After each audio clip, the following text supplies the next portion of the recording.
17, à partir du verset... Jérémie 17, à partir du verset 7. Les Écritures nous disent « Béni soit l'homme fort ». Donc, Jérémie 17, verset 7. « Béni soit l'homme fort qui se confie en Yahweh et dont Yahweh est l'espérance. Voilà. Car il sera comme un arbre planté près des eaux, et étend ses racines le long d'une eau courante. Quand la chaleur viendra, il ne s'en apercevra pas et sa feuille restera verte. Il ne sera pas en peine dans l'année de la sécheresse et ne cessera de porter du fruit. » Voilà. Le cœur est trompeur plus que tout et il est incurable. Qui peut le connaître? Moi, Yahweh, je sonde le cœur, j'éprouve les reins pour rendre à chacun selon sa voie, selon le fruit de ses actions. Et je bénis vraiment le Seigneur pour cela parce que il dira que celui qui se confie en lui, il est heureux, il est béni. Voilà.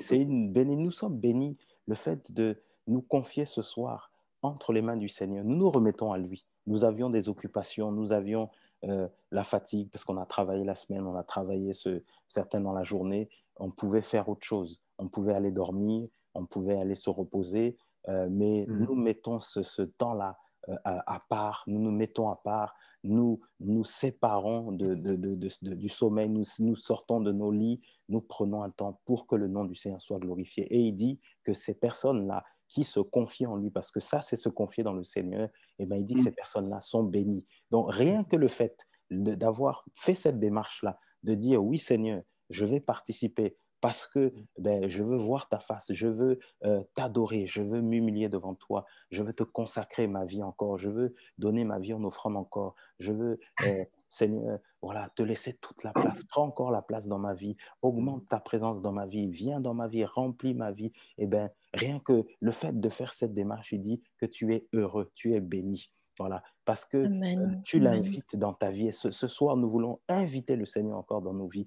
Nous voulons l'inviter pour qu'il règne. Nous voulons l'inviter pour qu'il soit encore le Maître, qu'il soit encore le Seigneur, qu'il soit encore le Tout-Puissant, qu'il soit encore celui qui est la lumière de nos vies, celui qui est la paix de nos vies, celui qui est la source de nos vies. Nous voulons encore l'inviter ce soir. Nous voulons encore qu'il soit au contrôle ce soir parce qu'il dit que c'est celui qui se confie en lui, il est béni. Il a cette espérance du salut, il a cette espérance avec lui et quelles que soient les saisons, eh ben, il est comme un arbre qui produit son fruit en toute saison. Voilà, il produira la joie lorsqu'il y aura la tristesse, il produira la paix lorsqu'il y a les turbulences, il produira l'assurance lorsque les événements vont vouloir le troubler, il produira la guérison lorsqu'il y aura la maladie parce que la source est en lui. Et c'est lui notre source, la source d'eau vive.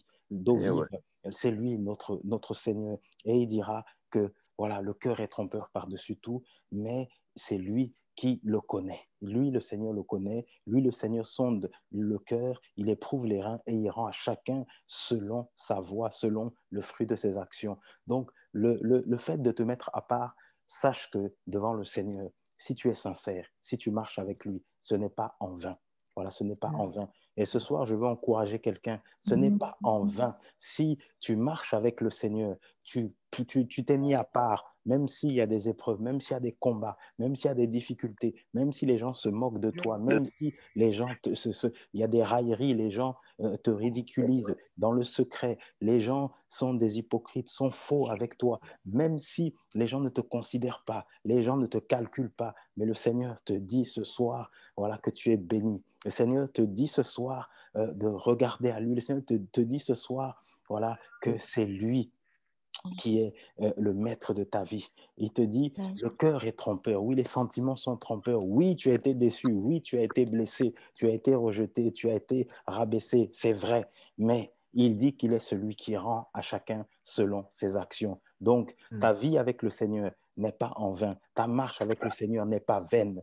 Tout ce que tu as lâché, tu as abandonné, voilà, pour suivre le Seigneur, ce n'est pas en vain. Ce n'est pas en vain. Voilà, il est celui qui n'est le débiteur, il ne doit à personne. Il ne doit à personne. Voilà, c'est ce qui est magnifique avec le Seigneur. Il ne doit à personne. Voilà, ce que tu fais pour lui, ce que tu dis pour lui, la manière dont tu prêches sa parole, la manière dont tu annonces sa parole, par ta vie, par des actions que tu fais, les veuves, les orphelins, les membres de ta famille que tu soutiens matériellement, financièrement, tes voisins, tes amis, tu penses toujours à soutenir des gens. Il dit que ce n'est pas en vain, ce n'est pas en vain. Et comme Habakkuk nous dit, hein, que même si la prophétie tarde, attends-la. Voilà. Elle s'accomplira certainement, certainement. Quels que soient les moments que tu traverses aujourd'hui, les choses que tu traverses aujourd'hui, eh bien, le Seigneur nous a mis à cœur ce temps-là de partage pour te fortifier, pour nous fortifier, pour t'encourager, pour que les écailles tombent, pour qu'il te donne le discernement, parce qu'il est fidèle. Il est vraiment fidèle. Et c'est pour cela vraiment que nous voulons le bénir, nous voulons l'élever. Le roi de gloire, eh bien, il est là, le roi de gloire, le Seigneur de gloire, l'étoile brillante du matin, la lumière du monde, le roi des rois, le Seigneur, Yahushua HaMashiach, qui est assis sur son trône, un trône tellement glorieux, tellement glorieux, tellement glorieux. Voilà, un sourire, lorsque le Seigneur te sourit, voilà, tout ton corps tressaille, toute ton âme tressaille, tout ton être. Lorsque Jean-Baptiste, étant voilà, ce fœtus-là, cet enfant qui était à l'intérieur, lorsqu'il a juste, sa maman a croisé Marie, on nous dit qu'il a gémi à l'intérieur, il a gémi, il a gémi. Les enfants ne se voyaient pas physiquement, mais dans l'esprit, il y a quelque chose qui s'est passé et il a tressailli à l'intérieur parce qu'il a fait une révérence, il a révéré le maître. Voilà, le maître. Le maître, les mages sont venus adorer le maître. Même le roi Hérode leur a demandé, il avait ses plans, mais lui aussi, mais il était menacé parce qu'il y avait le maître qui était né quelque part. Le roi qui est au-dessus de tous les rois étant né quelque part, lui-même, il se disait que mon royaume est menacé. Un bébé dans une crèche était en train de menacer un papa d'un certain âge établi par des hommes depuis des temps, depuis des mois ou des années ou des jours. Et c'était un bébé qui venait de naître qui le menaçait.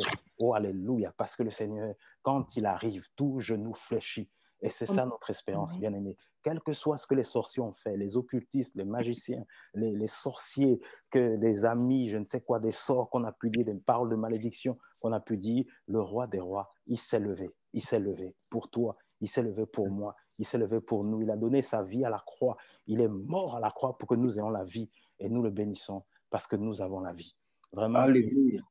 le Seigneur soit au contrôle et vraiment que, bien aimés, nous soyons encouragés vraiment durant tout ce temps et vraiment à lui soit vraiment la gloire. On va prier, lui remettre ce moment-là et puis frère Moïse, tu pourras voilà, continuer comme le Seigneur te conduit.